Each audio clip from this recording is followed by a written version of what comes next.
hackathon who was there. We've got, yeah, great. And we have a couple finalists in the room as well, I know. Yes. Give it up for the finalists and the people that hacked and stayed awake for like the last 3 days. And I think we got somebody that's really like famous, had the most hackathons ever. Isn't that true? Yeah, this guy. What's your name? Jordan. Jordan, how many hackathons have you been at? A million. No idea. More than 20. All right, give it up for Jordan, the crypto hackathon master. All right, tonight we've got an excellent show. We've got two actually kind of OGs that have moved pretty heavily into the Bitcoin space. We have Thomas Chen, who used to be head of sales at BitGo, and now is ready to share tonight what Bitcoin's doing and what he's doing in Bitcoin. We also have Aaron Kahn, who came up tonight, who's not listed on the website, but we have a super exciting invitation to him, who was able to join us. He's not based in New York, but we're flew in last night just for this. He flew in last night just for this. Give it up for Thomas and Aaron, and of course everybody knows the master of crypto in New York City, the one and only. Everybody knows. Lou Kerner is hosting an interview tonight. There you go. All right, thanks a lot, Josh. So, for me, I recently celebrated my 8-year anniversary 24/7 crypto, and I'm a very active blogger because I don't know what I think of anything until I read, what I've written about it. And the title to my 8-year piece was my 8-year crypto journey to becoming a Bitcoin maxi, which I'm not a Bitcoin maxi, but I do think most people's journey is to become more of a Bitcoin maxi over time, and is now really for the first time in 8 years I'm really spending the majority of my time in the Bitcoin ecosystem, and it really feels like it's day one and there's just this Cambrian explosion going on. So I'm super excited to have you guys as really leaders, in this kind of Bitcoin, BTCFi space. So you want to just, real quick give your backgrounds and kind of, the story up until you started Function. Absolutely, thanks, Lou. It's a little bit of full circle because 8 years ago is when I met you. I was his account rep at BitGo. That's when I first started. Isn't that hilarious? Yeah. Yeah. So I'll start off with a story, which was in 2023. Right when ordinals started taking off. How many of you guys actually hold ordinals or were mining runes last year? Unfortunately. Okay, so a couple. But I got pretty deep into really orange-pilled and Bitcoin side of things. But when I was at BitGo, I noticed something, which was BitGo hit 100 billion in AUC last year in 2024. And sitting there, I was thinking to myself, well, the clients aren't doing anything with the BTC. They're just paying BitGo custody fees, right? What if we can monetize that? And of course, if we were able to earn even 20 bips on 30 to 40 billion of Bitcoin, it's a massive revenue jump. So I started with that observation, and I started digging into what does Bitcoin yield look like today, right? And in the realm of Bitcoin yield, we take a look at Bitcoin and start thinking about what can we actually do with Bitcoin. You can stake it, you can trade it, or you can lend it, right? And each of those decisions have different risks, different protocols or dApps and other players in the space facilitating those type of yield. And of course, those can also be in DeFi or also in CeFi.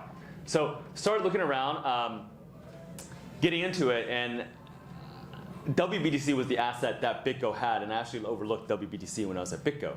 Long story short, before I was able to execute what I wanted to do, BitGo decided to part ways with WBTC to Mr. Justin Sun, His Excellency, and I was recruited away by Function or Marana. It's funny to hear those two things in the same breath, BitGo and Justin Sun. Yes, absolutely. But in short, I'll talk a little about Function. I'll hand over to Aaron for a brief intro. So for Function, we are a Bitcoin yield marketplace today. We're backed by some of the largest players in the space, including Marana Ventures, which is the Bybit family office, Mantle, the very large L2, and Talfa, which effectively is Bitmain, and Galaxy Digital here in the US. We have over 1.6 billion in TVL today, and I would say our competitive differentiator is not technology. I don't want to differentiate technology because I want to look as familiar as possible to institutions. Our differentiator is our scale, our size, and distribution power. I'll pass it over to Aaron. Yeah, Good.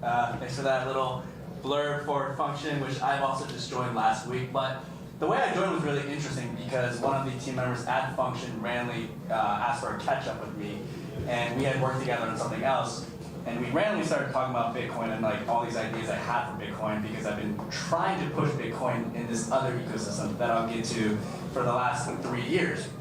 But anyways, we started talking, and then I ended up joining Function because my backstory is basically 4 years of DeFi, whereas Thomas's is just straight institution as well. But we actually mingled in the middle. Roughly 2 years ago, there's a chain called Osmosis that I'm a contributor to, and that's in the Cosmos ecosystem.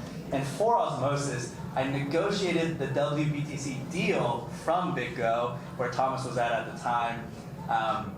So, maybe zooming a little further back so I can give maybe more of an intro, little random.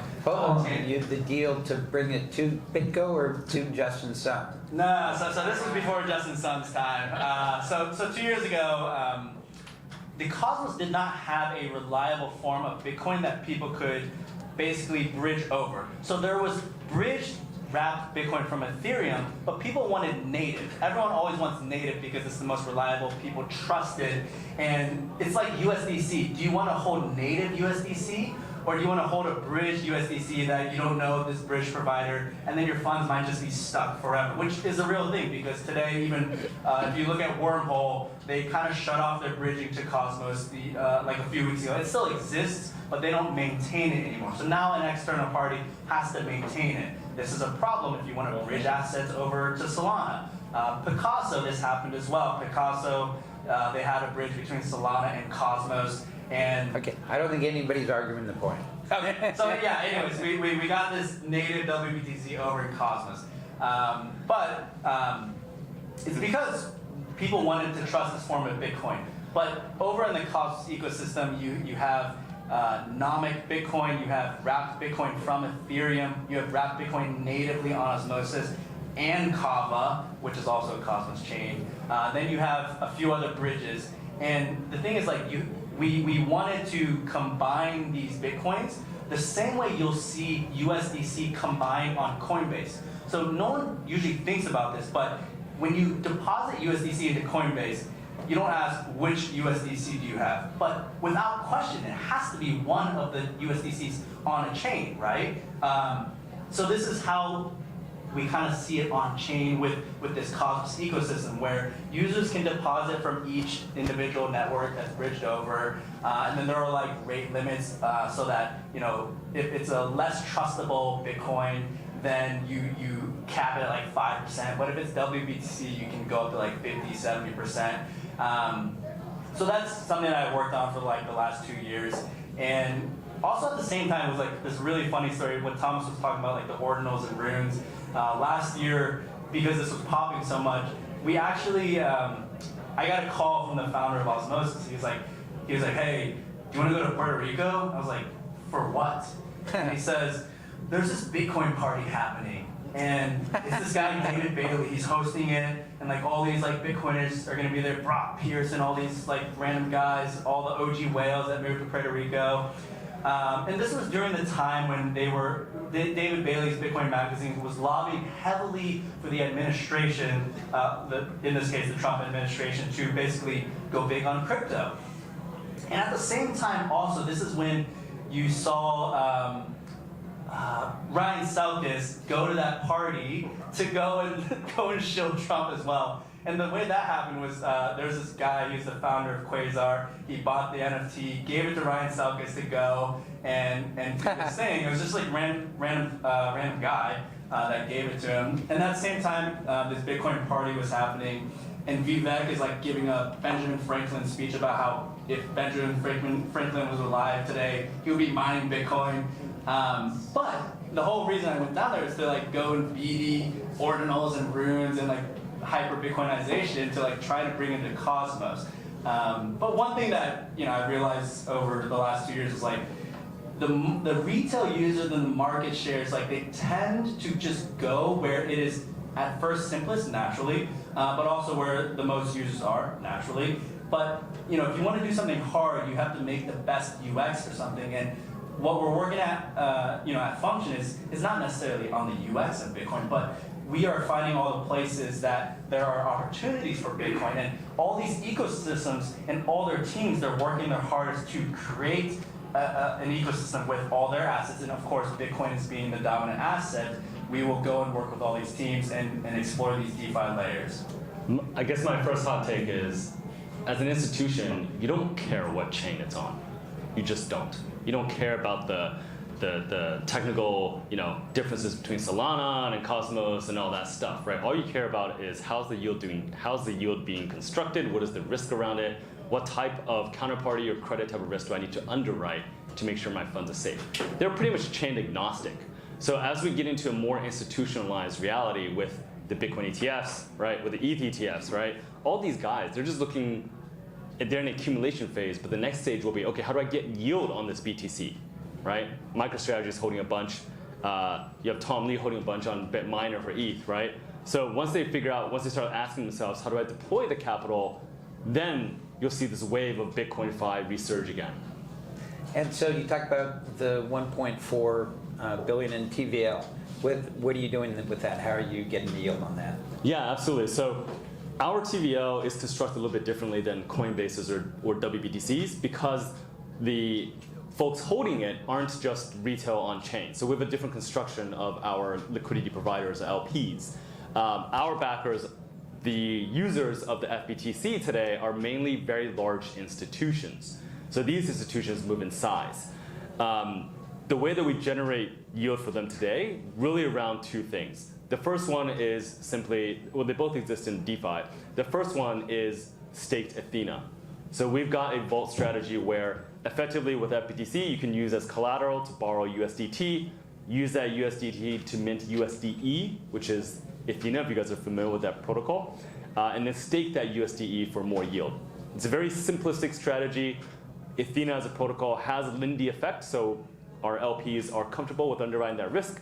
That's one path. The second path exists in the form... And that's something that's been done in TradFi for... Yeah. The basis trade has been done in TradFi forever, but Exactly, yeah. But I think the novelty here is tokenizing that entire trade into USDE. So if anyone is able to buy USDE, you effectively have exposure into Athena basis.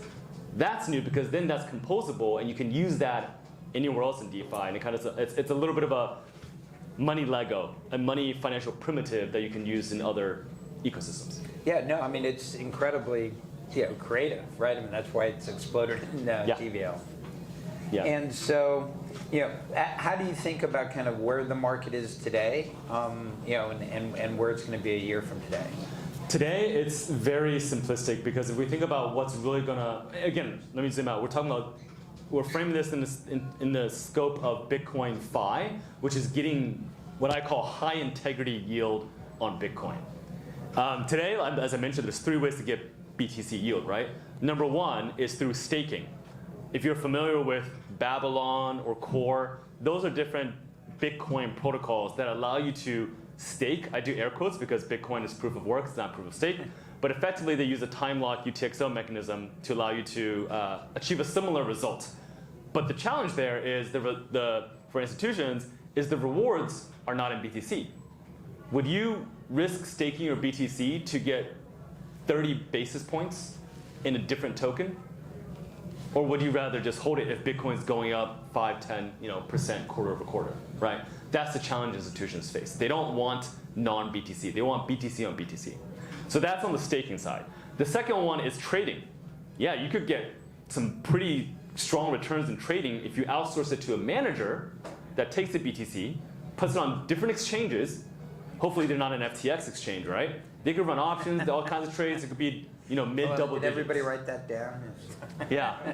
But so you open up yourself to counterparty risk because you don't have visibility into how these managers are running the trades.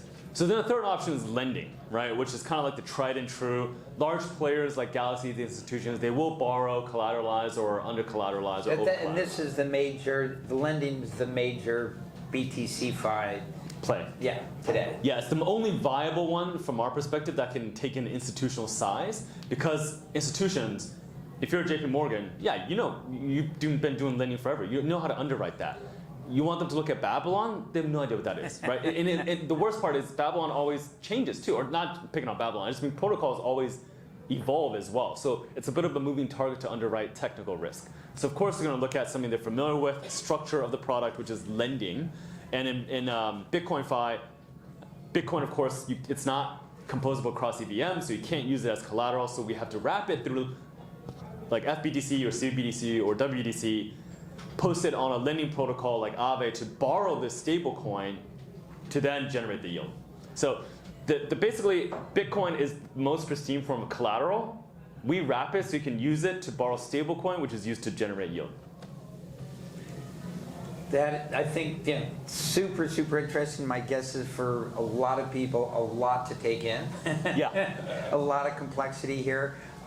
So why don't we maybe bring it up a little more macro, in terms of, we're here at the Bitcoin bar. From your perspective, what's going on in DC and how important is that? I don't have, so I wouldn't say I'm a Bitcoin maxi or an ETH maxi. I've always been a picks and shovels guy, so I'm like a P&L maxi. I just want to build the infrastructure so people can figure out how to generate the yield themselves, right? I want to be, selling Levi's jeans during the gold rush, right? Or selling picks and shovels. Maybe for this audience, we talk a little bit about the actual touch points, maybe from Bitcoin yield perspective. Maybe you guys have heard of like BlockFi. Previously, they were very big in retail. They had a good run. They had a good run. But just like for a normal user, what that touch point might look like, I could talk about it a little bit, but I think Aaron's more of a power user and how Bitcoin plus DeFi plus a user average Joe type experience, what that even looks like.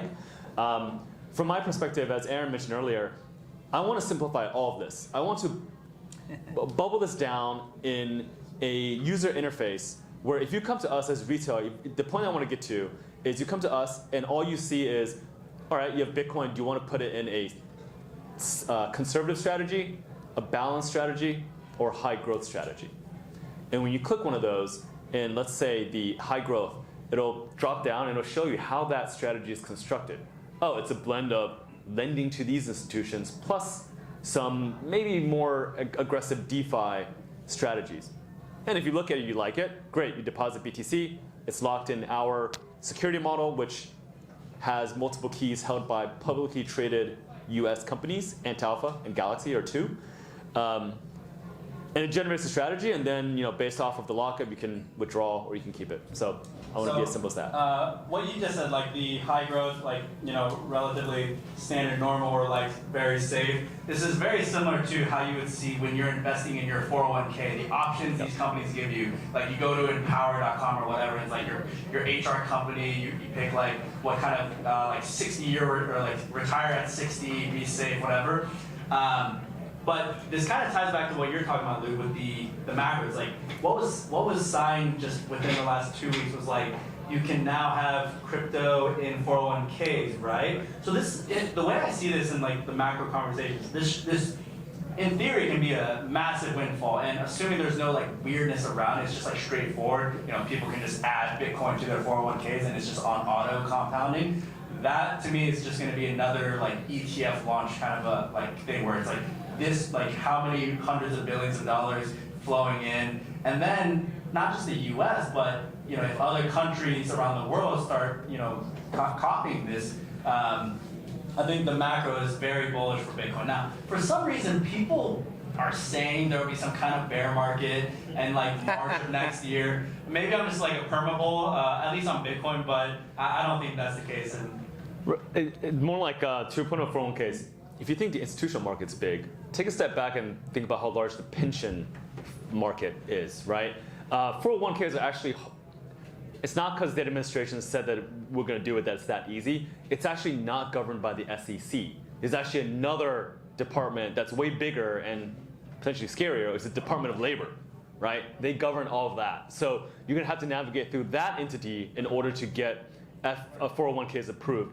But the fact that the administration put Bitcoin at the same level, or talked about it at the same, elevated to the same level as they were talking about gold or stocks or bonds, that's a huge win. right, for Bitcoin and for crypto. So once you're in that conversation, then people can start innovating. I was talking to this company called For Us All. They're more tech-focused 401k company. Back in 2021, they were trying to do this. So they were a little ahead of the game, but absolutely, I do see it coming. I think it'll be harder to underwrite in 401ks because institutions can stomach, 5, 10, 15-year horizons. But for a retirement account, everybody's happy when prices go up, right? But can you stomach the volatility that gets you there? So that's something to wonder. Love to go back to your structure of Athena. So someone is bridging the Bitcoin to a particular chain, right? So for not our strategy, for the strategy that our third party is running, yes, it's bridged to the ETH mainnet. Okay, so it's bridged to ETH. And then your bridged Bitcoin is used to borrow Tether. Correct. And then Tether, you're buying. Why can't you, I don't know exactly how USD liquidity is. Like, why can't you directly borrow USD and stake? So you have 3-4 hops, right? So, and you have counterparty risk in each one of them, including the bridge. So I think a couple of things, right? The yield in Bitcoin, unless it is coming from Lightning, it's always non-native. Right. It's always non-native, whether Yes. it's through Babylon or Core or you guys or someone else. It's always non-native. Second is you will always have the bridge risk. And then I guess you're running some war strategies maybe, like Q, like conservative and aggressive and moderate wars and all. Correct. So people can, it's a good UX, no doubt. But can you talk to the risk aspect of bridging and then Sure. So Tether and Athena? the first step, effectively what's happening is the BTC has to go somewhere in order for us to say, hey, it's there, and then mint the ERC20 wrapped version of it called FBTC. The way that we've set up our structure is it goes into, we use Kobo today. They are an Eastern custodian, if you will. It's an MPC multisig, and it has a security council of 4 members. Galaxy's onboarding, we have Antalpha, Mantle, and Kobo. So very large institutions are on the Security Council, which we're growing. You can compare and contrast this with CBBTC on Coinbase. You're trusting just Coinbase, but of course they're very reputable. And then you could trust for WBTC, which is a combination of BitGo and BitGlobal or Justin Sun. So for us, once the BTC is held there, our system takes a look and says, okay, it's there. I'm going to mint this ERC20 called FBTC. Depending on if we're interacting with an institution or we have a Bybit integration, effectively the FBTC gets routed to a specific vault strategy. Now, if we say the Athena strategy is relatively safe, right, it routes to that vault. What happens then is the FBTC goes into a lending protocol called Avalon. Avalon is able to effectively mint USDT. You can borrow USDT against your FBTC at 60% loan to value at a fixed rate. They're the only lending platform that can do it at a fixed rate. So in a bull market, if it's not a fixed rate, borrowing costs could skyrocket to 20%, you get liquidated, right? But because it's a fixed rate, you can borrow, if you have 100 FBTC, you can borrow 60, equivalent of 60, but let's just call it 100K, right, for BTC. If you have 100 million of FBTC, you can borrow $60 million worth of USDT on Avalon. Once you have the USDT, you can use that to mint USDE on Athena, and you can stake it to SUSDE to get whatever the APY is. I think it's like 12% now. You guys are running the validators on Athena or someone else? No, we're not. We're not. We're just routing it to the main Athena. What's the fixed rate? The fixed rate is 8%. Yeah. So of course this strategy works in a bull market. In a bear market, doesn't mean it always works. So we will unwind the trade. Surge spreads 4. There's also, not necessarily 4, but there's also a performance fee of the vault provider, etc. But for this strategy, you can generally say it's around 2 to 3. Can you talk a little bit about today, from a geographic standpoint, where this business is, where the capital's coming from? Well, for us, it's primarily Asia. I think Asia is the silent whale behind a lot of Bitcoin and BitcoinFi activity. They're actually a probably slight majority in the world. Of course, you still want the Western stamp, the legitimacy, right? Working with publicly traded companies, getting your SOC 1, SOC 2s, all that. But globally speaking, the vast majority of people that are risk on with BTC is actually in Asia. The kind of the funny dichotomy I see is in the East, retail users are very risk forward with their BTC, right? But the institutions, highly conservative, highly conservative. In the West, it's the opposite. Retail is not your keys, not your crypto. I don't trust you with my BTC, right? But as an institution, as a Western institution, I have a mandate. If I have to earn 5% on my BTC, I have to take risk. And now you effectively have a whole industry that is being built upon people taking risk with their BTC. Or can you talk about kind of, obviously that's having a big impact on your business? The treasuries. So my fourth, 6 months later, right? Especially with David Bailey and Nakamoto pushing this, all these different digital asset treasury companies, they're just buying BTC to adopt the Bitcoin standard. Because if they're not buying BTC, if you just have cash or some other asset, you're not earning the Bitcoin premium, right, so to speak. But what's been touted here in the industry before is if you're the 50th company that buys BTC for a balance sheet, inevitably the treasurer or the CFO is going to say, all right, I have capped my exposure for BTC. What can I do with it? They don't just hold cash, right? They deploy cash. They use it. So then the question is going to be, what do I do with the BTC? How do I deploy it, whether it's on-chain or off-chain, to earn some yield, not just for the portfolio, but also if Bitcoin is volatile, I want some yield to buffer that volatility.